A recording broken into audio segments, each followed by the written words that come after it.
একটি প্রত্যন্ত গ্রামে রফিক নামের একজন যুবক একদিন জঙ্গলে গভীরে হাঁটতে হাঁটতে অদ্ভুত এক সুন্দরী নারীর দেখা পায়। তার নাম ছিল নূরজাহান। প্রথম দেখাতে রফিক তার প্রতি আকৃষ্ট হয়।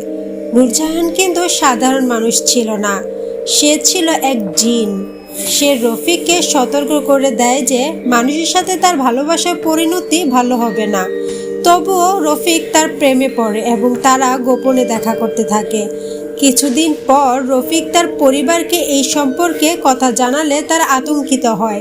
তারা রফিককে বোঝানোর চেষ্টা করে যে জিনের সাথে সম্পর্ক তাকে ধ্বংস করতে পারে, কিন্তু রফিক ভালোবাসার মোহরে অন্ধ হয়ে পড়ে। অবশেষে নূরজাহান একদিন চিরতরে হারিয়ে যায় এবং রফিক সারা জীবন তাকে খুঁজে বেড়ায়। ভালোবাসা তার জীবনে এক অতৃপ্ত স্মৃতি হয়ে থাকে, যা তাকে আর কখনোই মুক্তি দেয়নি।